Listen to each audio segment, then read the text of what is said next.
À l'époque, j'étais professionnelle de recherche pour une équipe qui fait l'histoire de la vie littéraire au Québec. Le projet s'appelle La vie littéraire au Québec.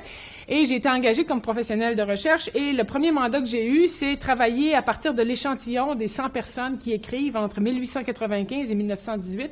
Donc, j'avais des tonnes de dossiers sur des hommes et des femmes qui avaient contribué à la vie culturelle pendant cette période-là. Évidemment, je connaissais à peu près 2 personnes.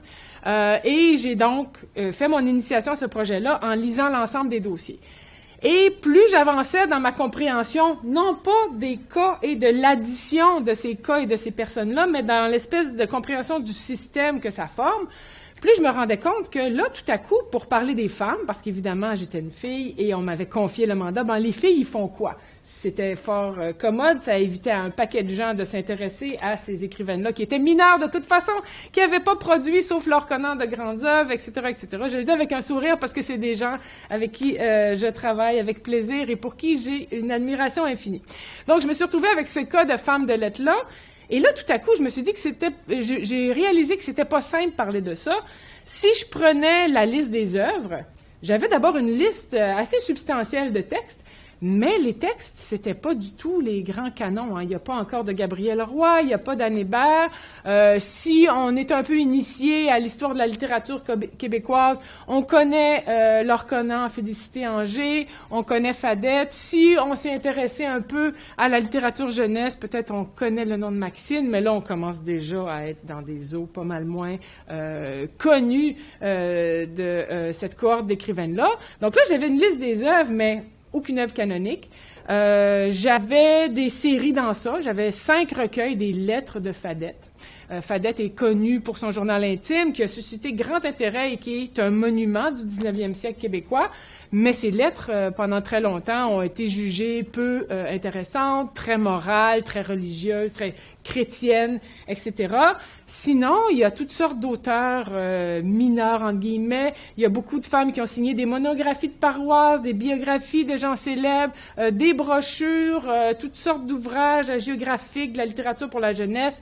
Et des œuvres souvent très brèves, c'est pas des romans de 250 pages, on a des œuvres qui ont 25, 35 pages. Donc là, tout à coup, on a un ensemble de données qui permet de faire, elles ont écrit, mais on a cette lecture dans des genres plus mineurs, des œuvres très imbibées des valeurs de l'époque qu'on juge de notre point de vue très conservatrices, etc. D'un autre côté, si je faisais la liste des femmes qui avaient écrit à cette époque-là, et que je prenais connaissance de ce qu'elles avaient fait, de leur façon de participer à la vie culturelle de l'époque, j'avais une toute autre histoire. J'avais des femmes impliquées dans des associations, qui collaboraient à tous les grands journaux de l'époque, qui organisaient des conférences, qui ont démarré les premiers périodiques féminins. Et là, on voit, quand on se met à lire ces périodiques-là, à quel point elles étaient les spécialistes de la culture canadienne-française de cette époque-là. Elles étaient à la fois assez mondaines pour être dans tous les événements, les premières au théâtre, et c'était pas en vase clos. Elles étaient en réseau avec des Françaises qui faisaient la même chose, celles qui ont écrit dans les périodiques, qui ont participé au premier jury du prix Fémina. Et là, tout à coup, on se rend compte d'un tout autre réseau. Là, tout à coup, on a des femmes très importantes dans la vie culturelle de leur époque qui sont pas passées à la postérité parce qu'elles n'ont pas écrit des grandes œuvres. Et là, essayer de comprendre comment, entre cette liste d'auteurs assez traditionnelle et ces femmes si modernes, si pétillantes et si importantes pour dynamiser la vie culturelle de l'époque, là, j'avais l'impression de ne pas parler de la même chose. Quel récit est le bon? Celui des femmes très conformes que me donnait la liste des œuvres ou celui des femmes très dynamiques? On oublie les œuvres et on se replonge dans les journaux et l'activité culturelle. Eh bien, c'était les deux en même temps. Et là, tout à coup, à partir de là, je me suis mis à me rendre compte qu'on ne pouvait pas lire au premier degré. C'est-à-dire que la prétendue orthodoxie et le côté religieux et la façon de s'inscrire dans les normes de leur époque étaient là, mais si ces femmes-là essayaient de satisfaire les attentes de leur époque à l'endroit des femmes, bien, elles écrivaient comme ça. Les autres, qui n'avaient pas de prétention littéraire nécessairement et qui s'inscrivaient dans la vie médiatique, culturelle, théâtrale de leur époque, elles n'étaient pas obligées d'être conformes du tout. On n'attendait pas ça d'elles, on attendait ça de celles qui voulaient passer à la postérité. sous support livre et dans les grands genres. Et là, tout à coup, c'est une économie, une espèce d'écosystème beaucoup plus global où tous ces possibles-là existaient et les femmes adoptaient différentes stratégies, différentes postures à partir de leurs souhaits, à partir de leur éducation, à partir de leur milieu, de leur réseau. Et là, tout à coup, c'est cet ensemble-là qui n'était pas homogène, mais qui donnait sens et qui donnait prise sur ce que ça pouvait être une femme qui écrit à cette époque-là.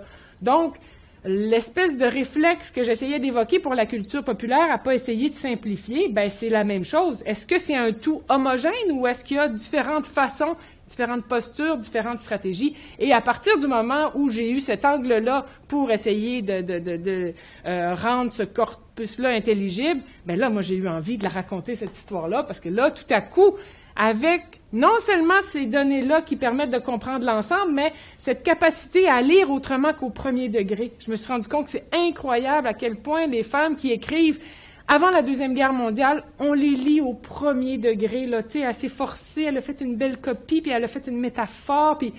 Non, non, non, ces femmes-là savaient écrire, c'était des rhétoriciennes implacables, elles ont une conscience des destinataires extraordinaire, elles jouent avec ça, et je suis en ce moment dans des projets où j'essaie justement d'axer une partie du réflexe de lecture des femmes qui écrivent sur la façon dont elles gèrent les destinataires, parce que je pense que dans la construction d'une culture commune, d'un nous plus ou moins consensuel, de la vision d'une époque, elles jouent un rôle fondamental dans leur façon de s'adapter aux interlocuteurs. Et ça, pour moi, ça a été une leçon, non seulement une clé pour comprendre les femmes de lettres, mais une leçon de comment j'aime aborder les phénomènes et essayer de déplacer les cadres pour raconter une autre histoire. Parce que bien sûr, si on refait la liste des femmes qui ont publié des romans entre telle année et telle année, c'est rare qu'on découvre un nouveau roman.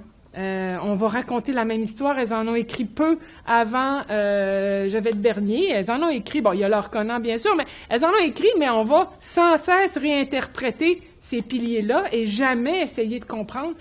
Moi, je dis toujours que je m'intéresse à ce qu'elle faisait plutôt que ce qu'elle faisait pas ou ce qu'elle pouvait pas faire. Donc, ça reste le même regard sur un ensemble culturel saisi dans sa globalité, même si je prétends pas épuiser le sujet, mais il y a comme un système et des vecteurs à tracer pour essayer de comprendre ça uniquement, autrement qu'uniquement dans les morcellements, les unités qui constituent ce tout-là.